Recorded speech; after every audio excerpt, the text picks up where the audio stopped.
Okay, students. So, after the embolism class, we'll deal with another new topic on hemodynamic disorders. So, here also we'll start with few case scenarios. So, this is case 1. That is a 45-year-old male who presented with left-sided chest pain, radiating to hand for last 2 hours. Profuse sweating was seen, and ECG showed ST elevation. So, what is the diagnosis based on this history? That is myocardial infarction. Okay. Now again another case, that is a 16-year-old boy who presented with severe pain in the scrotum for last 4 hours after a hectic bicycle riding. So that is a picture of a testis which is hemorrhagic and blackish in color. Okay, so again that is known as torsion testis. So this condition is known as torsion testis because of the trauma. Okay. Okay, now another case of a 30-year-old female who complains of severe pain abdomen, and explorative laparotomy was done. And what are you seeing? You are seeing some cystic mass which is again blackish or gray black in color. That is this. What is the scenario?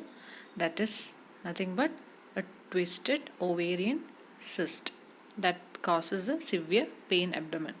So again, twisted ovarian cyst results in reduction of the blood supply to the organs. Now another case, same scenario.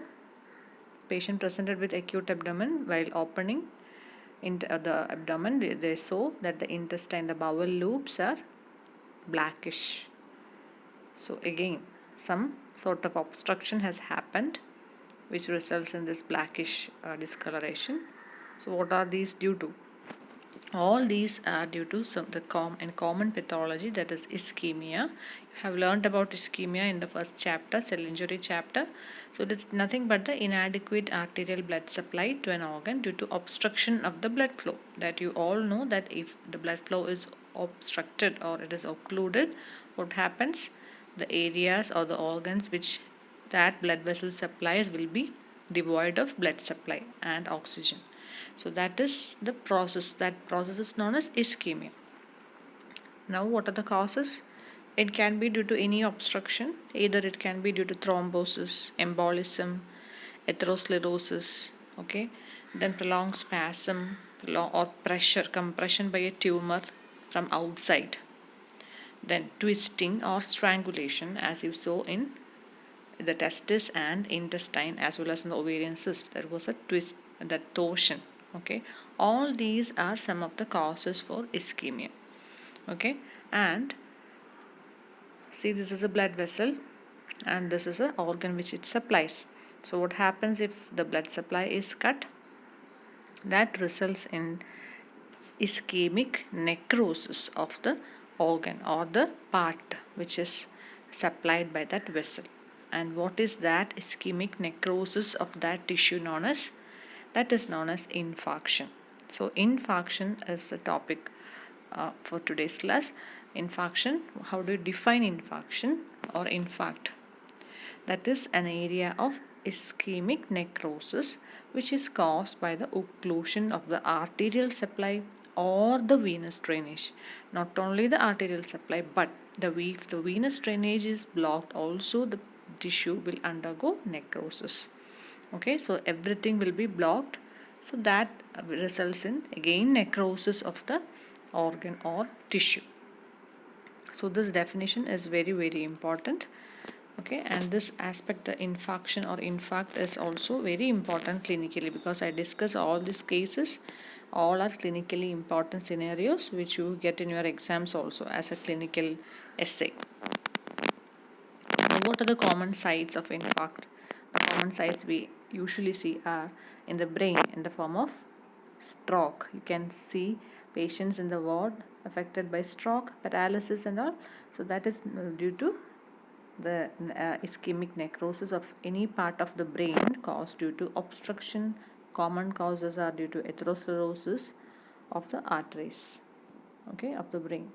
Now again another causes, another scenario, another common site is the peripheral blood vessels which are affected in case of diabetes or smokers. That is known as a peripheral occlusive vascular disorder that results in gangrene of the foot. Now another most common scenario which we discussed is myocardial infarction, which is caused by the occlusion of a coronary arteries. So that results in infarction of the myocardium, that area which is supplied by that vessel. So we'll discuss this causes again. So this is thrombus which blocks the, or in can be emboli also, which can it can get thrombus which get dislodged and blocking a particular artery. Now another cause is an atherosclerotic plaque which is getting ruptured. So atherosclerosis you will learn later. If that plaque is ruptured, what happens again, that will block the blood supply. Now this can be due to some extrinsic compression also. So for example, if a patient is having some tumor over the forearm or some limbs, what happens, it can compress over the blood vessels, and that area which is supplied by the blood vessels can be infarcted. So that is also another cause. Now another scenario is a rupture of the blood vessel. So if in case of trauma, okay, the blood vessels can be ruptured, okay, or it can be broken. So that again can result in ischemia to that particular area. Now torsion, again, it's I have already told the scenarios of torsion. Again, that also can lead to ischemia and infarction. Now what is the mechanism of infarction? I told that is a common one is thrombotic or embolic. Again the same thing, hemorrhage into plaque, extrinsic vessel compression. So that is a mechanism. Basically some cause should be there which will reduce or cut the blood supply. Now regarding thrombosis, we have learned about venous and arterial thrombosis in the last classes. So venous thrombosis, how is it affected? So usually this venous thrombosis does not cause infarction in majority of the sites, except it causes some congestion because the venous supply, venous drainage is not happening. So that results in congestion. But some areas where there is only one blood supply, the venous thrombosis can result in infarction. For example, in testes and ovaries, this venous congestion itself can lead to necrosis or infarction. Infarction is nothing but a ischemic necrosis of that area. Okay, necrosis caused due to ischemia.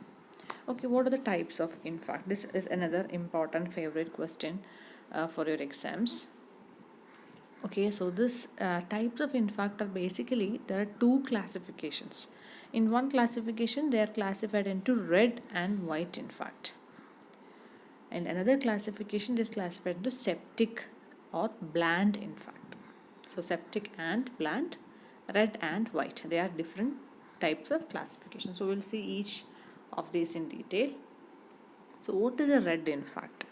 A red infarct is usually caused by red. From the term red itself, you can see that the affected organ is red. Here you can see the affected bowel. Okay, it is red in color.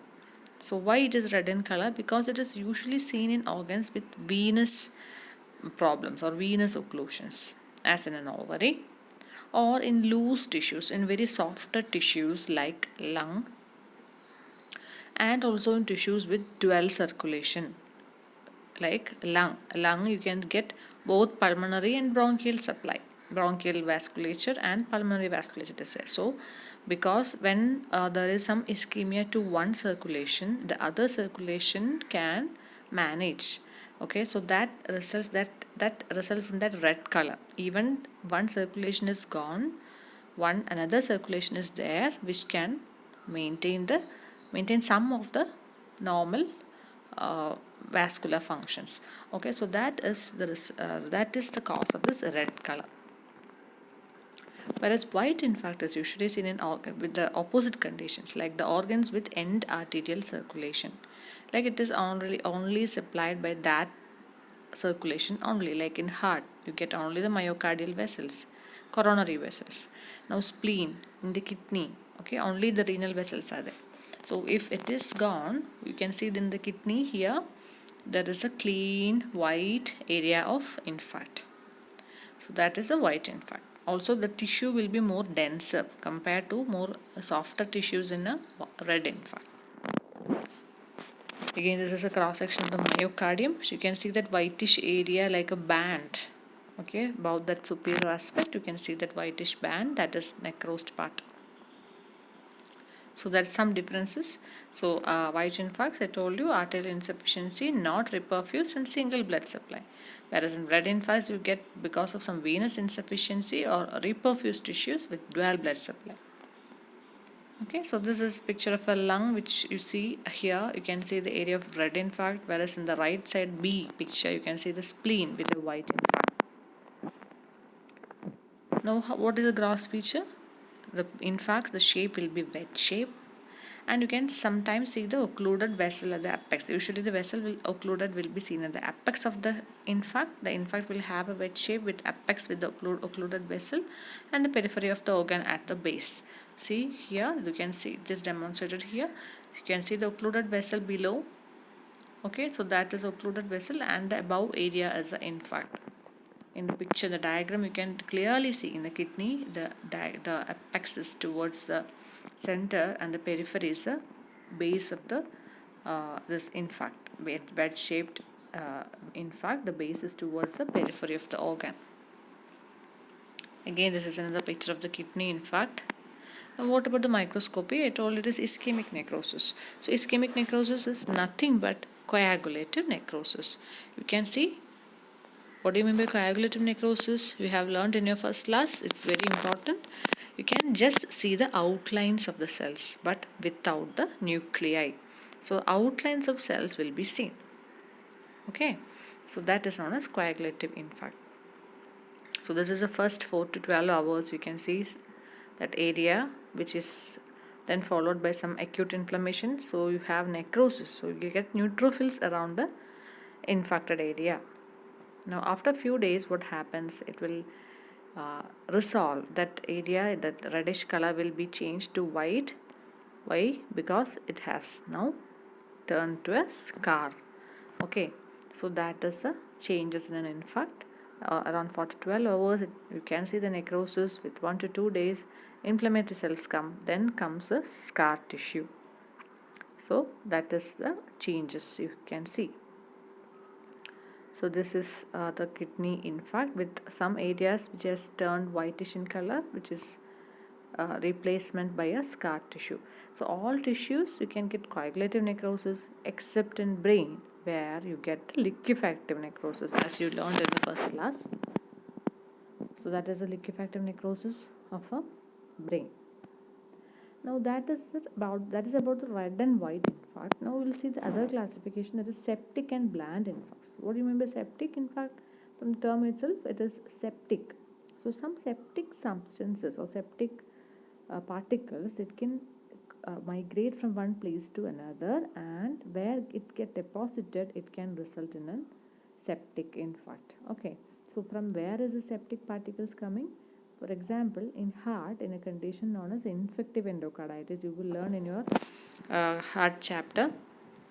So in condition known as infective endocarditis, we have vegetations over the valves, heart valves. So what happens? These vegetations are infected. It's an infective condition. So that infected particles or vegetations can embolize. Okay, it can embolize and it can get deposited in different parts of the blood vessels, in different blood vessels of the different sides of the body. So that also has microbes inside it. Okay, that is a septic foci. So that microbes will be seen inside this necrotic tissue. Okay, and what is the result of that? It is already a portion which is devoid of blood supply, and super added you can get microbes also. So that results in an abscess. Abscess is nothing but a collection of pus.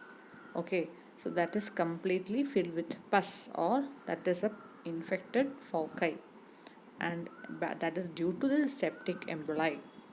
Okay, so that is known as a septic infarction. Okay, so we'll discuss few examples. You can see all the arteries which are affected in the heart. So if the LAD is affected, then this part of the heart is getting infected. If the circumflex is affected, then again the part affected is different. So any part which is affected depends on the type of artery which is involved. Okay, all these were shown. So the microscopy of the myocardial infarction, you can see the myocytes, okay, are necrosed with lot of inflammatory cells, that is neutrophils. You can see neutrophils which is dispersed in between the myocytes, the necrosed myocytes. Now pulmonary infarction, again one of the important causes, embolization, that is pulmonary embolism. And here why it is red in color, because you have a dual circulation. Okay, so we have a red infarct in the lung. Now intestinal infarct I showed in the first second case. You can get hemorrhagic changes of the small bowel or bowel, okay, because of some torsion or twisting of the intestine, as in a volvulus. You can get intestinal infarction. Again, that is also a spotter specimen as well as a spotter slide for you for your exams. So this slide, the same picture you can get in the exams also. So you can get the outlines of the intestinal villi, you can see. See here, you can make out the villi outlines. Okay, some finger like projections you can see, they are all the villi. But what about the mucosal lining? It is gone. Okay, it is replaced by hemorrhage and necrosis. So this is the picture you get in any infarction. Okay, only the outlines you will see, no, not the cells, just the outlines of the cells, not the nuclei. Okay, so we will get, instead it is replaced by hemorrhage. Okay, again this is another view of the intestinal villi. Now here again you can see red infarcts of the lung. Again, what is this? This is a cross section, this cut section of the testis with torsion. Okay, torsion testis. If you get a specimen like this is nothing but a torsion testis with larger radius of hemorrhage. Now, coming to the factors which affect the infarction. This is very important because you have to know which all tissues are affected, why all these tissues are affected, why some other tissues are not affected, like that. And that depends upon the nature of the vascular supply, the rate of occlusion development, the speed at which the occlusion is formed. Now, the vulnerability of the tissues to hypoxia, and also the oxygen content of the blood. So, these factors are also very important, the factors affecting infarction. So, what about the nature of blood supply? For example, I told you, in dual cases with dual blood supply, in the organs with dual blood supply, it is more resistant to infarction. So, for example, in forearm, you have both radial and ulnar circulations in the hand and forearm. Okay, in the liver, you have both portal as well as a systemic hepatic circulation, portal circulation as well as hepatic circulation, like that. So that organs are, and the lungs, I told you, so all these organs are more resistant, okay, but because of the dual blood supply. But certain other organs like kidney and spleen have an end arterial circulation. So that means if a small form of ischemia affects these organs, what happens? They will go for infarction very easily when compared to the other above mentioned organs. So that is one of the factor, that is the nature of the vascular supply. Now the second factor is the rate of occlusion development. Slow occlusion. If the occlusion is very slow, for example, if a tumor is compressing a blood vessel, if the tumor suddenly it won't start compressing a blood vessel. Okay, tumors grows very slowly. Some benign tumors, it grows very slowly. So that will take a time period, okay, for the ischemia to develop. Okay, and what is the result of that slow occlusion? Because if the occlusion is slow, there is time for the collaterals to develop. So collateral circulation, if it is sufficient for that organ or limb, what happens? The ischemia will be very less. So that is another scenario, that is the rate of occlusion development. So that can prevent infarction also. So that will adjust. Okay. So that is the rate of vascular occlusion. Now the third factor is vulnerability to hypoxia. You know that certain tissues like neurons, they are the most vulnerable organs or cells to hypoxia. So if a neuron is devoid of oxygen for 3 to 4 minutes, what happens? That neurons will be dead. It will be dead. Okay, but when compared to a myocardial cell, it can withstand hypoxia to up to 20 to 30 minutes. So till 20 to 30 minutes, myocardial cells, if it is hypoxic, it won't be going to die. Whereas in neurons, within 3 to 4 minutes, it will be dead or it will be functionless. Okay, so that is the importance of different tissues. The vulnerability of different tissues are different only. So one tissue will withstand more, whereas when compared to the other tissue. Okay, now the fourth factor is the oxygen content of the blood. So, for example, if a patient is having severe anemia, HB of 4, 5, etc., and if that patient is exposed to some amount of hypoxia or uh, some obstruction in the blood supply, very minimal amount of obstruction only, but this cells, the patients with anemia, their cells can become easily hypoxic. So that already the patient is having a less oxygen content of the blood because of severe anemia. So in all these factors influence the type of infarct and the severity of the infarct. Okay, so that completes the topic of infarction. So infarction topic is very important. It can be asked as an essay topic. You can get short notes with case scenarios.